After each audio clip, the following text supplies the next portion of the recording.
সুপ্রিয় শিক্ষার্থী বন্ধুরা, আসসালামু আলাইকুম। জাহাঙ্গীরনগর বিশ্ববিদ্যালয়ে শূন্য আসনের সাপেক্ষে নূতন গণবিজ্ঞপ্তি প্রকাশ করা হয়েছে।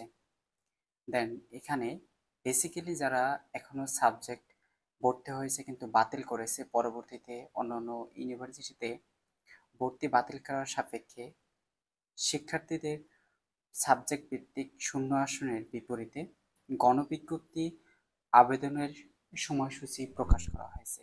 অর্থাৎ নির্দিষ্ট একটি তারিখ দেওয়া হয়েছে, সেই সময়সূচি অনুযায়ী আবেদনের গ্রহণ করা হবে এবং কারা আবেদন করতে পারবে এবং কাদেরকে সাবজেক্ট প্রোভাইড করা হবে সেই নিয়ে বিস্তারিত আলোচনা করব। এবং এই চ্যানেলে যারা নতুন রয়েছে চ্যানেলটি সাবস্ক্রাইব করে রাখবে। শিক্ষার্থী বন্ধুরা, এই হচ্ছে তোমাদের বিজ্ঞপ্তি, যেখানে ৬২টি আসন এখনো ফাঁকা রয়েছে। এই ৬২ আসনেই কিন্তু তোমাদের গণবিজ্ঞপ্তির জন্য তোমাদের বিজ্ঞপ্তি দেওয়া হয়েছে। মানে গণবিজ্ঞপ্তিতে তোমাদের আবেদন গ্রহণের সাপেক্ষে এই ৬২টি আসনে তোমাদের কাছ থেকে আবেদন গ্রহণ করা হবে আর একটি ফর্ম ফিল আপ করতে হবে। দেন এটি কিন্তু এই 18 তারিখ পর্যন্ত কিন্তু এই অপেক্ষা করার পরে কিন্তু এই সাবজেক্ট বাতিল অথবা কিছু কিছু শিক্ষার্থীদের সাবজেক্ট প্রোভাইড করা হয়নি, সেক্ষেত্রে কিন্তু এই 18 তারিখ পর্যন্ত ৬২টি আসন কিন্তু ফাঁকা রয়েছে। সেই সাপেক্ষে তোমাদের কাছ থেকে আবেদন গ্রহণ করা হবে ২৭ তারিখে। ২৭ তারিখ সকাল ৯টা থেকে বিকাল ১টা পর্যন্ত সংশ্লিষ্ট ইউনিটে অফিস কর্তৃক সরবরাহকৃত নির্ধারিত ফরম সংগ্রহপূর্বক আবেদন করতে বলা হচ্ছে। যারাই আবেদন করবে তারা এই অফিসে উপস্থিত হয়ে তোমাদের কাছে একটি ফর্ম দেবে। সেই ফর্মটি তোমাদের ফিল আপ করে সেটা কিন্তু তোমাদের রিটার্ন জমা দিতে হবে। দেন এখানে তোমাদের প্রশ্ন হচ্ছে যে এখানে কারা সাবজেক্ট পাবে। অর্থাৎ এর আগে যে তোমাদের গণবিজ্ঞপ্তি দেওয়া হয়েছিল জুন মাসের 18 তারিখে যে তোমাদের গণবিজ্ঞপ্তি দেওয়া হয়েছিল, সেখানে যারা আবেদন করে নাই তারা কি এখানে আবেদন করতে পারবে? অথবা এর আগে যে সাবজেক্ট চয়েস যারা দেয়নি কিন্তু সাবজেক্ট চয়েস দেওয়ার জন্য তারা দিয়েছিল সাবজেক্ট চয়েস, এক্ষেত্রে তারাও কি আবেদন করতে পারবে? এখানে তো অনেক প্রশ্ন রয়েছে যে কারা সাবজেক্ট এখানে কারা আবেদন করতে পারবে। এখানে বেসিক্যালি বলা হয়েছে যে কেবলমাত্র পূর্বে পছন্দক্রম ফরম ও সাবজেক্ট চয়েস পুনরায় শিক্ষার্থীদের সরাসরি উপস্থিত থেকে সকাল ৯টা থেকে ১টার মধ্যে তাদের আবেদন গ্রহণ অর্থাৎ ফর্ম ফিল আপ করে তাদের আবেদন সম্পন্ন করতে হবে। দেন এখানে কিন্তু বেসিক্যালি বলা হয়নি যে যারা এর আগে 18 তারিখে আবেদন করনি তাদেরকে এখানে আবেদন করার নিষেধাজ্ঞা রয়েছে অথবা তাদেরকে এখানে আবেদন করতে পারবে না। শুধু তারাই আবেদন করতে পারবে যারা এর আগে মেধাক্রমে রয়েছিল অথবা 18 তারিখে জুন মাসে 18 তারিখে আবেদন করেছিল, তারাই এই আবেদন করতে পারবে। এই নিয়ে বিস্তারিত কিন্তু এখানে বেসিক্যালি বলা হয়নি। দেন এখানে বেসিক্যালি বলা হয়েছে যে যারা সাবজেক্ট চয়েস দিয়েছো, প্রপারলি সাবজেক্ট চয়েস দিয়েছো, সেই শিক্ষার্থীবৃন্দরাই শুধু এখানে ফর্ম ফিল আপ করে এখানে কিন্তু আবেদন সম্পন্ন করতে পারবে। বেসিক্যালি যারা সাবজেক্ট চয়েস দেওনি তারা এই গণবিজ্ঞপ্তিতে উপস্থিত তো দূরে থাক, তারা এই গণবিজ্ঞপ্তিতে তারা কোনো সাবজেক্টই পাবে না, তাদেরকে কোনো সাবজেক্ট প্রোভাইড করা হবে না। দেন এখানে সাবজেক্ট চয়েসটি প্রায়োরিটি দেওয়া দেওয়া হয় এই কারণে, কারণ তোমাদের ভর্তির ক্ষেত্রে তোমাদের কিন্তু সাবজেক্ট চয়েসের কিন্তু ওই কপিটি তোমাদের কিন্তু নিয়ে যেতে হবে, তোমাদের প্রোভাইড করতে হবে। তো তোমাকে সাবজেক্ট যে প্রোভাইড করবে এই সাবজেক্ট চয়েসের ক্ষেত্রেই কিন্তু তোমাকে সাবজেক্ট প্রোভাইড করা হয়। সেক্ষেত্রে তোমার যদি সাবজেক্ট চয়েসে তোমার যদি কোনো দেয়াই না থাকে, সেক্ষেত্রে তোমাকে কিন্তু সাবজেক্ট প্রোভাইড করবে কিভাবে?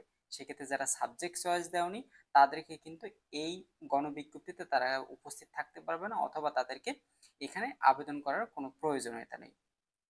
আর এখানে কারা সাবজেক্ট পাবে অথবা কাদেরকে সাবজেক্ট প্রোভাইড করা হবে, শিক্ষার্থী বন্ধুরা এখানে যে এই তোমাদের ৬২টি আসন রয়েছে, এই যে তোমাদের ৬২টি আসন রয়েছে, ৬২টি আসন কিন্তু নির্দিষ্ট কোনো ইউনিট নেই যে নির্দিষ্ট এই ইউনিটে এতটি আসন সংখ্যা রয়েছে অথবা এই ইউনিটে এত শিফটে আসন সংখ্যা রয়েছে।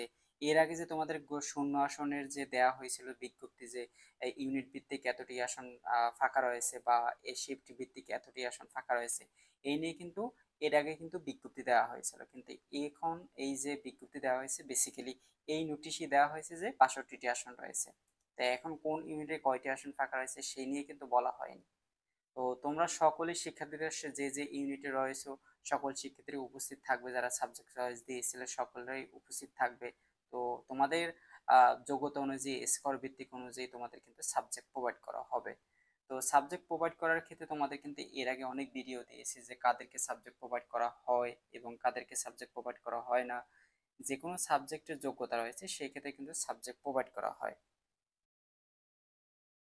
আর এখানে কিন্তু বলাও হয়নি যে তোমাদের ওয়েটিং থেকে সাবজেক্ট প্রোভাইড করা হবে, মেধাক্রম থেকে সাবজেক্ট প্রোভাইড করা হবে, এভাবে কিন্তু কোনো উল্লেখ দেওয়া হয়নি। বাট যারা সাবজেক্ট চয়েস দিয়েছে তাদেরকে সাবজেক্ট প্রোভাইড করা হবে, তারাই কিন্তু এই বিজ্ঞপ্তিতে তারা কিন্তু ফর্ম ফিল আপ করে আবেদন করতে পারবে। তাদের তারা সরাসরি উপস্থিত হয়ে 27 তারিখে তারা আবেদন করতে পারবে। এটি কিন্তু বেসিক্যালি বিজ্ঞপ্তিতে বলা হয়েছে। তো অবশ্য তোমাদের চূড়ান্ত প্রশ্নের তোমরা উত্তর পেয়েছো। তো তোমাদের যদি অন্য প্রশ্নের থাকে সেক্ষেত্রে তোমরা কমেন্ট সেকশনে অথবা হোয়াটসঅ্যাপে যে কোনো তোমরা প্রশ্ন করতে পারবে, অবশ্যই তোমাদের প্রশ্নের সম্মুখীন হব। এই বিজ্ঞপ্তি ছাড়াও তোমাদের কিন্তু আরো একটি গুরুত্বপূর্ণ একটি বিজ্ঞপ্তি দেওয়া হয়েছে, যে বিজ্ঞপ্তিতে তোমাদের আহ পরবর্তীতে তোমাদের ক্লাস শুরু হবে কি, তোমাদের পরবর্তীতে কি আবার শূন্য আসনে ভর্তি কার্যক্রম সংঘটিত হবে, এই নিয়ে কিন্তু বিস্তারিত কিন্তু গুরুত্বপূর্ণ একটি নোটিশ দেওয়া হয়েছে। অর্থাৎ যে এই যে 62টি আসন, 62টি আসনের পরে কিন্তু আবার কি ভর্তি কার্যক্রম অনুষ্ঠিত হবে নাকি ক্লাস শুরু ডেট দেওয়া হয়েছে। তোমাদের কিন্তু ক্লাস ডেট দেওয়া হয়েছে সেটা কিন্তু তোমরা অবশ্যই জানো না। তোমাদের কিন্তু 21শে সেপ্টেম্বর ক্লাস শুরু হবে, বাট এটি বিজ্ঞপ্তিতে বলা হয়নি, এটি কিন্তু সবাই বলা হয়েছে। সভা হয়েছে জাহাঙ্গীরনগর বিশ্ববিদ্যালয়ে কত তারিখে ঠিক আমার মনে নেই, কিন্তু তোমাদের 21শে সেপ্টেম্বরে তোমাদের ক্লাস ডেট দেওয়া হয়েছে। এটি তোমাদের দ্য ডেইলি ক্যাম্পাস থেকে আমি নিউজটি পেয়েছি, বাট তোমাদের কাছে শো করিনি। বাট আমি বিজ্ঞপ্তি পাওয়ার ক্ষেত্রে তোমাদের কাছে শো করব, সেক্ষেত্রে তোমাদের কিন্তু আমি এই বিজ্ঞপ্তিতে তোমাদের কাছে শো করিনি। তো এইটি হচ্ছে যে তোমাদের 21শে সেপ্টেম্বর, যারা জানো না যে ক্লাস ডেট কবে হবে বা ক্লাস শুরু হবে কবে, তো 21শে সেপ্টেম্বর তোমাদের ক্লাস শুরু হবে, এটি তোমরা অবশ্য জেনে রাখো। অবশ্য তোমাদের বিজ্ঞপ্তি তোমরা পেয়ে যাবে বা তোমাদের কাছে এসএমএস যাবে যে তোমাদের 21শে সেপ্টেম্বর তোমাদের অফিস ওরিয়েন্টেশনের প্রোগ্রাম রয়েছে, সেক্ষেত্রে তোমরা এসএমএসও পেয়ে যাবে।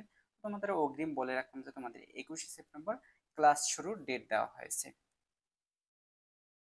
আর এখানে সাবজেক্ট পাবে তারাই যারা এখনো সাবজেক্ট পাওনি অথবা ওয়েটিং লিস্টে কাছাকাছি রয়েছে, তাদেরকে সাবজেক্টে কাছাকাছি রেখেছে, অথবা সর্বশেষ যাদের মেধাক্রমে সর্বশেষ যারা সাবজেক্ট পেয়েছে তার ক্ষেত্রে 5-6 জন বা 7 জন মেধাক্রম কাছাকাছি আছে, তাদেরকে কিন্তু সাবজেক্ট প্রোভাইড করা হবে। তো দেন মানে বেশি দূরে যাবে না, খুব কাছাকাছি থেকেই কিন্তু সাবজেক্ট প্রোভাইড করা হবে, যে তোমাদের মেরিট লিস্ট অথবা তোমাদের পিডিএফ কিন্তু প্রকাশ করা হবে। সেক্ষেত্রে তোমরা এই পরবর্তী আপডেট পেতে চ্যানেলটি সাবস্ক্রাইব করে রাখবে, কারণ সকল আপডেট কিন্তু এই চ্যানেলই দেওয়া হয়, ভর্তি পরীক্ষার সকল আপডেট।